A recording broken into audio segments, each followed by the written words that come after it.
As Iraqi forces battle it out with ISIS, the U.S. is considering arming Sunni tribes with weapons, a plan that would directly bypass Iraq's Shia government. The Pentagon says it's now fine-tuning its strategy against the terror group. Earlier today, Senator Ben Cardin, a ranking member of the Senate Foreign Relations Committee, warned against a plan that would potentially work around Baghdad. There's no question that the Sunni tribal organizations need to be able to defend their communities against ISIS. They have to have a better opportunity to actually engage ISIS. They have to be better trained and better equipped. However, you really need to do this with the cooperation of the Iraqi government.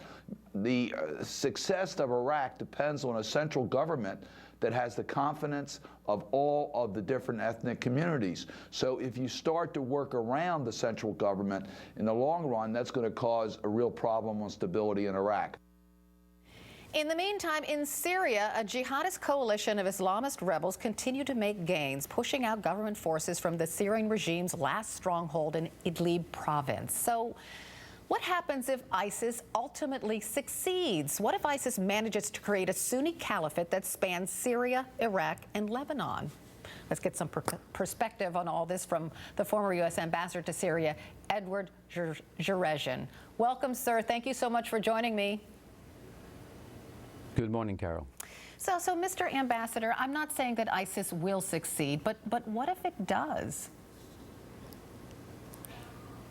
Well, I don't think ISIS will succeed in taking over Syria and Iraq, but I think what it's succeeding in is a long-term insurrection, conquering territory in both Syria and Iraq, and putting the respect. Oh, darn. We lost our signal, and I was really excited to hear what he had to say. I so apologize. We're going to work on our technical glitches. All right, we got our technical glitches right. We got them worked out, I should say. Former U.S. ambassador to Syria, Ambassador Edward Djerejian, is back with me. I'm sorry about that, sir, but I'm glad that you're back, so I can ask you that important question. Glad to be back. Glad you're back. So I was asking you, what maybe.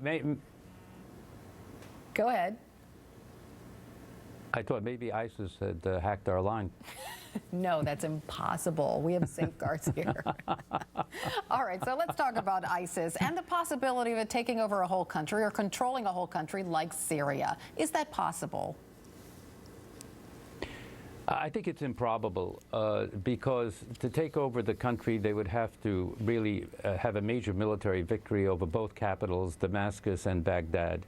And that would be extremely difficult for a group such as ISIS, which, while it's successful as an insurgency, it's improbable that it could reach that ultimate goal. Nevertheless, ISIS has been extremely successful in putting both capitals on the defensive. As you mentioned earlier, the regime in Baghdad is very much on the defensive because of the gains that ISIS has made in Ramadi, in Anbar province, and in Syria, in Damascus. There's been a very important shift, Carol, in the last couple of weeks in the situation in Syria, and that is that ISIS, that the regime in Damascus is very much more on the defensive now because of the gains of the insurgents in Idlib province and in the south, and because of ISIS's gains, especially in Palmyra. And it's very significant that a very high-ranking Iranian official, who's the advisor to the Ayatollah on foreign policy, Velayati, was in Damascus last week, and reports indicate that the Iranians are advising the Syrians that they should hold on to what they have.